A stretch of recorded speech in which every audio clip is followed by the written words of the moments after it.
Call halal la Yahawah, Bahashem YAHAWASHI, Waha, Racha, Kwadash. All praises and glory go to you, Lord. Double honors and respect go to our apostles, bishops, elders, and teachers, the men of great millstone. To you I say shalom. Salutations to the hopeful elect. It's your brother Amraya. And I wanted to come in with a quick exhortation for the brethren out here laboring in the truth. All right. A lot of afflictions coming across your tables right now, I'm sure. As the economy worsens, we must lean on YAHAWAH by Hashem YAHAWASHI more and more and more and more in these last days, okay? But we still have a job to do. We still must continue on abounding in the truth, okay? And this lesson, it's already been outlined throughout the Holy Scriptures. Hence my reason for this epistle today. This is Titus chapter 2. And this deals with what older women should be teaching the younger women in the beginning. But there's a quick little exhortation in here that I wanted to shout out to you men out here laboring in this truth. And it begins at verse 6. It says, young men likewise exhort to be sober-minded. Right. In these last days, things can get overwhelming. We must be sober. We must be vigilant in these last days. So you should, strive to be sober-minded in these last days. All right. Not a drunkard, not given to any sort of witchcraft, losing yourself in day-to-day activities. I say this all the time, the devices of Satan are our daily lives, the things that distract us from this truth, distract us from YAHAWAH by Hashem YAHAWASHI. So you got to be sober-minded from it all, man. You got to be above reproach. And this means that you must strive constantly for it, all right? This is John chapter 9 and verse 4. It says, I must work the works of him that sent me. Right. This is why we're out here. All right. While it is day, the night cometh when no man can work. And we're coming upon that time as a fastball, Akim. All right. The Lord is about to Amos 8 and 11. All right. He's going to bring the famine of the word soon. All right. And then, as a prudent man foreseeth the evil and hideth himself, we're going to hide ourselves in YAHAWAH by Hashem YAHAWASHI. Trust in YAHAWAH by Hashem YAHAWASHI. All right? So we have a mission. We must complete this mission and until he draws us back. All right? So, hey, man, go hard. Verse 7, in all things showing yourself a pattern of good works, in doctrine showing uncorruptness, gravity, and sincerity, right? I wanted to look up this word real quick for uncorruptness. Strong's G90, adiaphtharia, Thayer's Lexicon, second entry, aphtharia. Right. It's a derivative of G1311, incorruptibleness, purity, okay? And quite literally it breaks down to integrity, okay? You must walk in your integrity in these last days, okay? So verse 7 again, in all things showing yourself a pattern of good works, and doctrine showing integrity, gravity, and sincerity. You must be doing this for the right reason. And the reason why the Lord raised us up in these last days to go out here on the highways, byways, and hedges is so that his name might be glorified throughout all the earth, all right? As another scripture says, he must increase and we must decrease, okay? So we must be sincere to, glorify YAHAWAH by Hashem YAHAWASHI, all right? It's not about us. Verse 8 says, sound speech that cannot be condemned, that he that is of the contrary part may be ashamed, having no evil thing to say of you. And the Lord, by training us through this word, through the men of Great Millstone, starting with Elder Apostle Tahar on down, has pretty much given us a mouth that people cannot gainsay or resist, okay? Let's go to Luke 21. And we're going to scroll down to about verse 15. It says, "For I will give you a mouth and wisdom," right? The Lord will give this to you. YAHAWAH YAHAWASHI will give this to you as you walk in sincerity and your integrity, all right?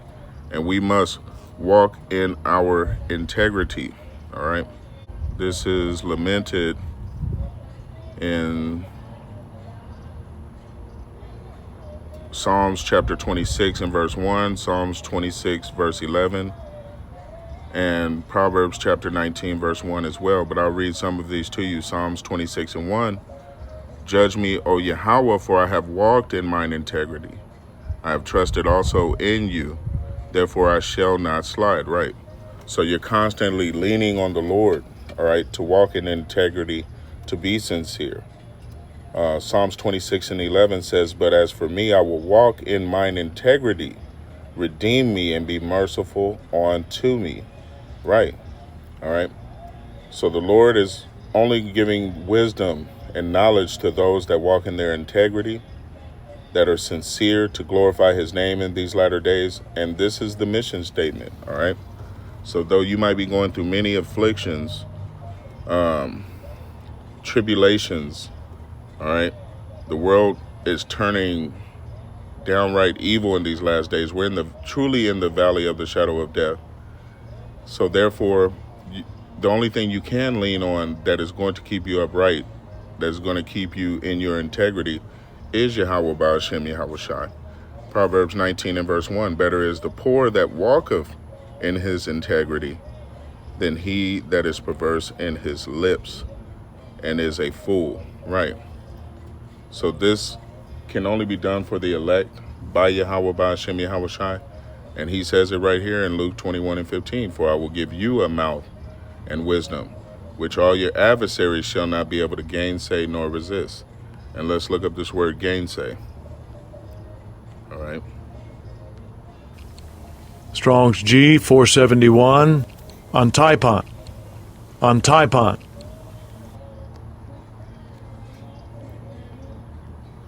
And it means to refute or deny. All right. Bible usage, to speak against. All right. And there are a couple root words here. Strong's G 473. Anti. Anti. And this goes into instead of, opposite, because. Bible usage would be over, against, opposite to. All right, so anti means opposite or against, right? And then you have this word here. Strong's G 2036. Ipon. Ipon. This word goes into speak, say, write, answer, bid, bring, word, call, command, grant. All right, Bible usage, to speak. So they will not be able to speak against you.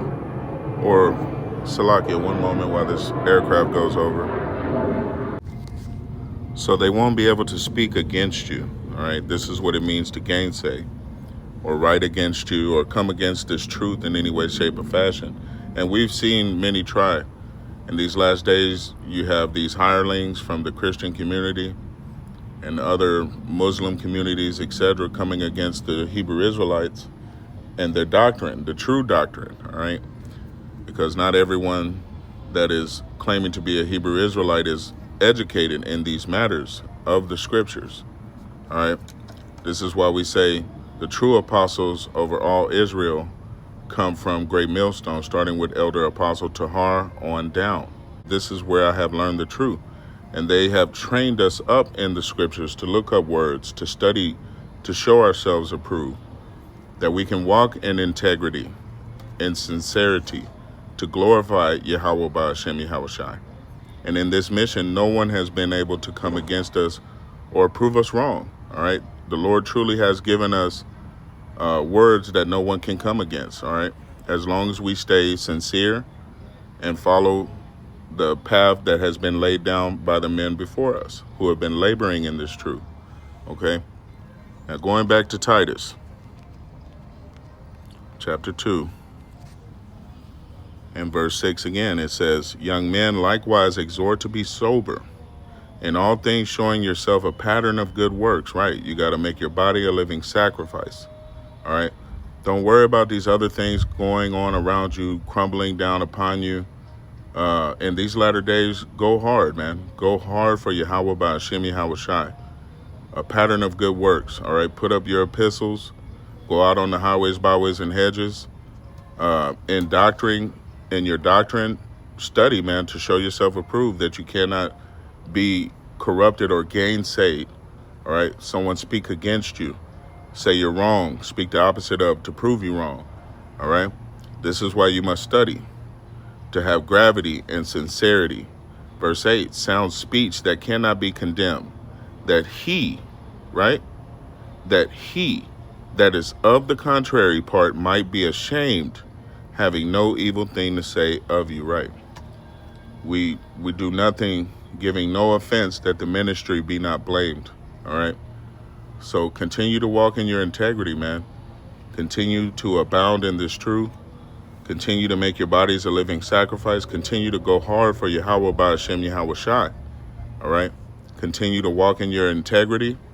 Continue to be sincere, man. All right. And don't be ignorant of Satan's devices. And his devices are your daily lives. So put nothing in front of this truth. Put nothing in front of YAHAWAH Shem YAHAWASHI. And go hard. Finally, there's so many different noises around, but I think I've hit the point very well on this. We're going to go to end it out in 1 Corinthians chapter 15, and I'll scroll all the way down to 58. All right.